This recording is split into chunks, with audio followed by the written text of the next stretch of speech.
Shalom, back with part 3.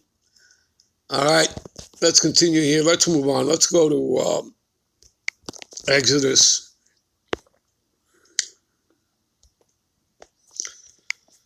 15:3. The Lord Yahweh is a man of war.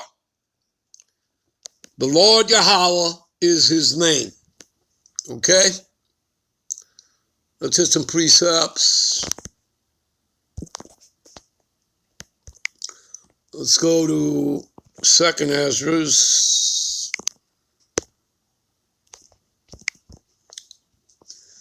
15.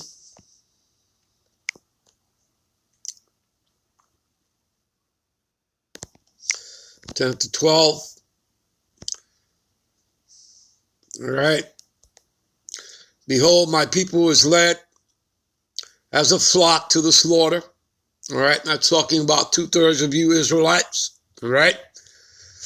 Who are in darkness. Okay.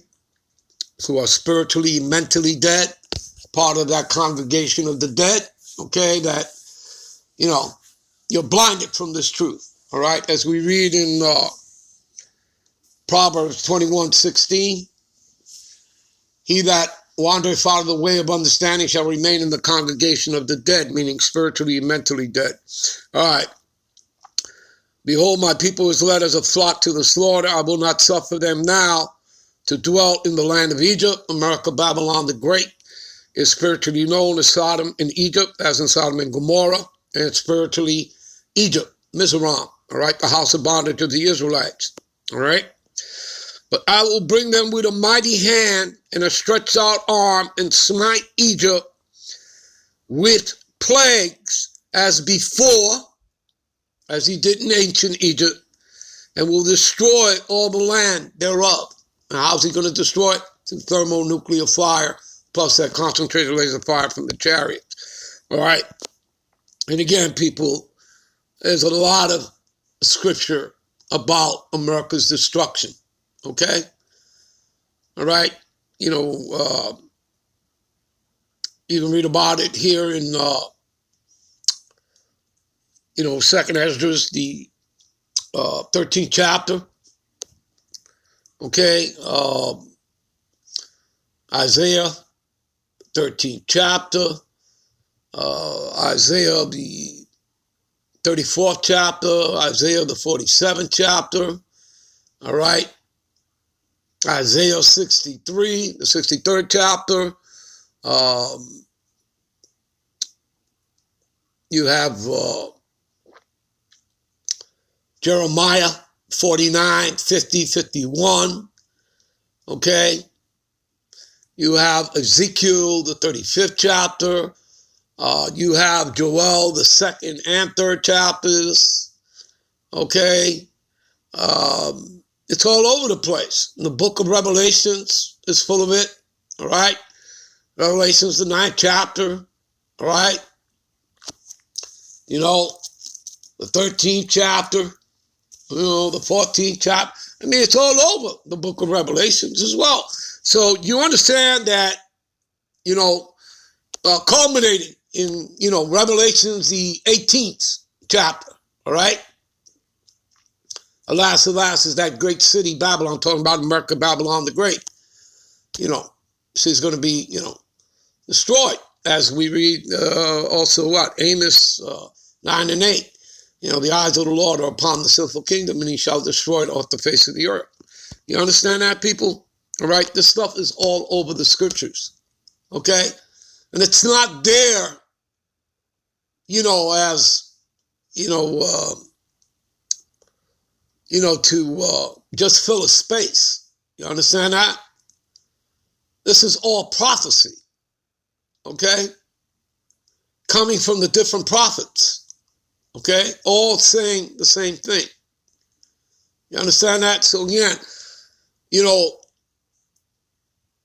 Esau or anyone else for that matter cannot stop or change or alter prophecy. You understand that? Okay? And we're living it out, and we're living it out in real time. All right. So I will bring them with a mighty hand who's he going to bring? The elect. All right? He's not coming for all of Israel. All right? Which is made up of the Negroes, Latinos, and the Americans. No, he's coming only for his elect. All right? But I will bring them with a mighty hand, a stretched out arm, and smite Egypt with plagues as before, and will destroy all the land thereof.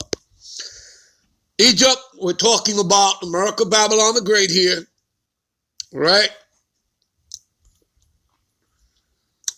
Egypt shall mourn, right? Are not people mourning? Right? Again, going back to, what is that? Proverbs 29:2. When the righteous are in authority, the people rejoice. We're not in authority yet. Yahushua hasn't, come back yet. All right? Or Michael the archangel along with him and the other angels. I mean, they're around. The chariots are here. They have their cloaking device, to be invisible. Plus, they cloak themselves as clouds. So they're here. They just haven't gotten the green light yet. All right? Like those 4 angels that are holding back the 4 winds. Those 4 winds representing the destruction. And those 4 winds are being held back till the elect are sealed. Okay, as you read in Revelations chapter 7. All right, so Egypt shall mourn, talking about America, Babylon the Great, and the foundation of it shall be smitten with the plague and punishment that the God power, Yahweh Bashim Yahushua, shall bring upon it. All right? What else? See here.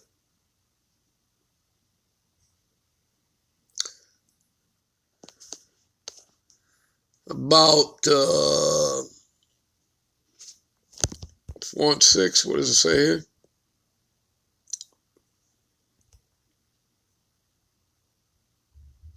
For all the unfaithful shall die in their unfaithfulness. Okay? All right? All of y'all that don't believe, you're going to die in your unfaithfulness. All right? Behold, saith the Lord, I will bring plagues upon the world, the sword, which will be that thermonuclear fire from the ICBMs, plus that concentrated laser fire from the chariot.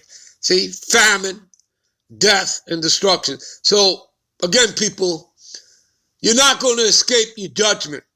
So either the sword is going to get you, you're going to die by that thermonuclear fire or the concentrated laser fire from the chariot.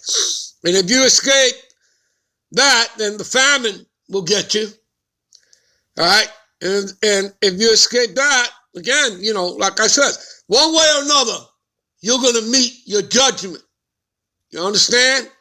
Death and destruction. All right? For the wickedness have exceedingly polluted the whole earth, and their hurtful works are fulfilled. All right? And we know that Esau, Edom is the wicked, but 2/3 of you Israelites, you're joined onto him. And you trust in what? You trust in his oppression, and you trust in his perverseness, his wickedness. And thus, for being joined onto him, you're going to be thrust through with the sword. All right? Okay? As it says in Isaiah 30, verse 1 and 2, they take counsel, but not of me. All right? All right. What is this? What about, we go to Romans. Let's see here.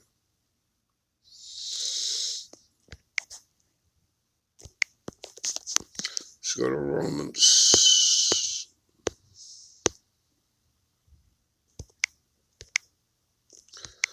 Romans 9:17.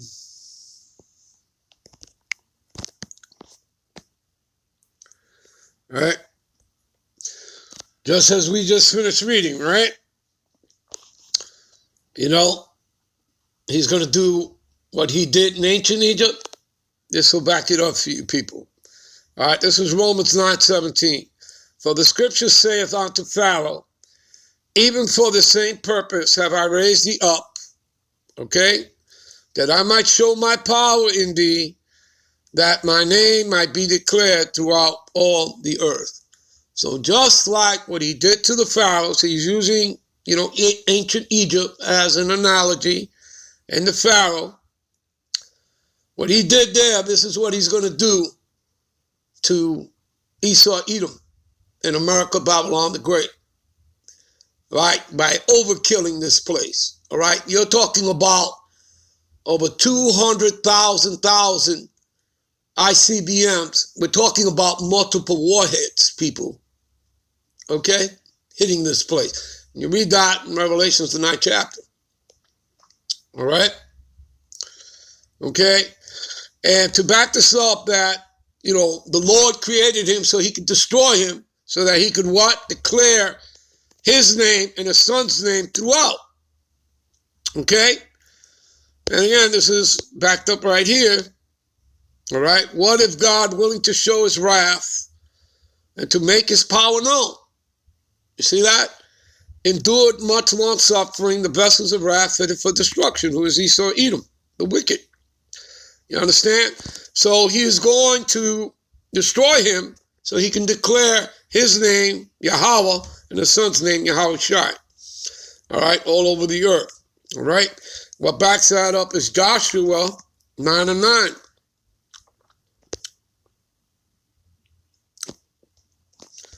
Joshua 9:9 gives you an example that backs that up. And they said unto him, from a very far country, thy servants are come because of the name of the Lord Yahweh, thy God power. For we have heard the fame of him and all that he did in Egypt, in ancient Egypt, Mizraim. See that? What he originally did to the Pharaoh. He's only going to repeat the act. Only this time it's going to be even worse. Okay?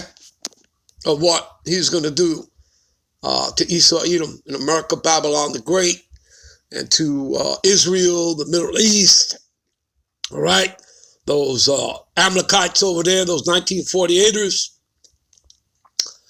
and of course, what he's going to do over there to Europe. But again, the main show is here, America, Babylon the Great, all right? So anyway, let's move on, shall we? Let's get back to 2nd Ezra, right? And we'll go to 2nd Ezra, the 16th chapter, right?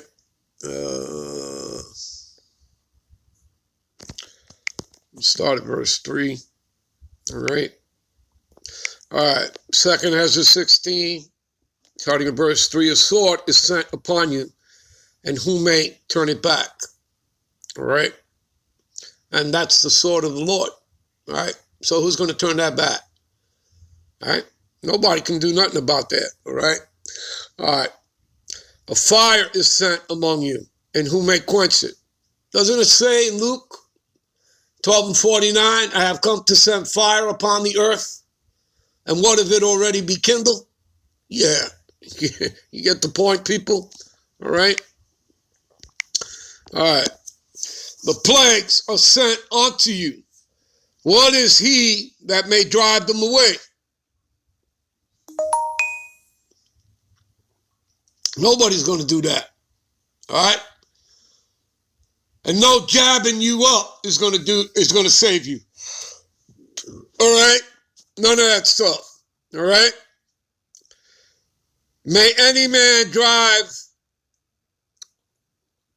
Let's see here. We'll skip that. Let's go to verse 8.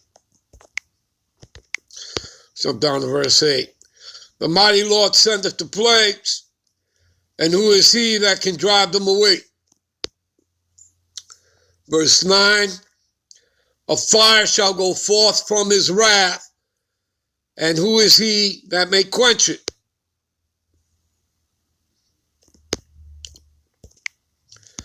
All right, you know what? We're going to end this here. We'll be right back. Give me a minute.